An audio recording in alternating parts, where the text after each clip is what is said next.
C'est la semaine du goût. Je me suis donc intéressé aux trucs et astuces à connaître pour bien se nourrir sans frôler l'indigestion côté finance. Le budget moyen que les Français allouent à l'alimentation est de 365 € par mois, soit 82 € par semaine.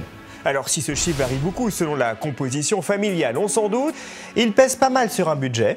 Voici donc quelques petites astuces pour le réduire. Savourer de bons plats, pas trop chers, tout en luttant contre le gaspillage, c'est le credo de l'application Too Good To Go, trop bon pour être jeté en français dans le texte. Des restaurateurs, des épiciers proposent chaque jour dans toute la France des invendus à prix cassé. Un clic suffit pour décrocher des plats de traiteur, des pâtisseries à 50% du prix initial. Alors, évidemment, il y a des accros. En Chine, il y a cette culture de toujours faire un doggy bag qu'on ne retrouve pas forcément constamment ici. Et quand je suis tombée du coup sur l'application, je trouvais que le principe était bien et qu'en plus, le fait de pouvoir avoir quelque chose moins cher tout en participant à une bonne action, c'était une pierre deux coups, quoi. Bien manger avec de bons produits, c'est aussi possible dans les centres de formation. Ici, à Paris, dans le restaurant de l'École française de gastronomie, les produits frais de saison sont privilégiés. Entrées, plats et desserts de qualité pour 32 € seulement.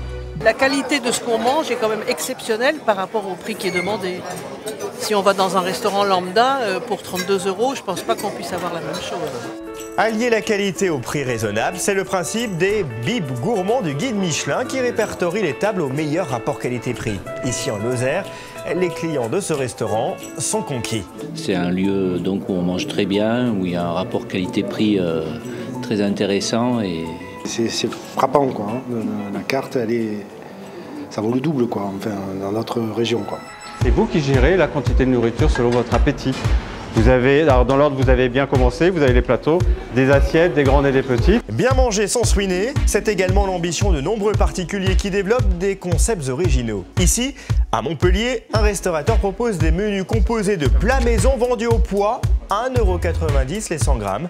L'addition moyenne va de 10 à 15 €. En moyenne, une femme va manger entre 500 et 600 grammes et un homme entre 600 et 700, généralement en moyenne. Et ce qui fait que les gens, quand ils arrivent ici, pour la première fois, ils voient toutes ces couleurs et tout, ils arrivent peut-être à prendre un petit peu plus, mais après ils arrivent exactement à gérer leur repas équilibré. Alors si on n'a pas fini, ici on fait doggy bag, donc les gens peuvent emporter leur repas. Autre idée originale, les mamies casse-croûtes. Des particuliers inscrits sur un site internet cuisinent et reçoivent chez eux.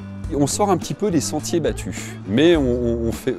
Alors, c'est pas la guerre à la malbouffe, mais c'est vrai que si on peut manger chez soi, c'est quand même mieux qu'ailleurs, effectivement. Si je résume, bien manger à un prix raisonnable, c'est possible grâce à des applications comme Too Good To Go, en privilégiant les centres de formation et en étant attentif aux initiatives menées ici et là, comme les menus au poids ou les mamies casse-croûtes. Bon, on revient quand alors? Si on peut essayer de vue, quoi.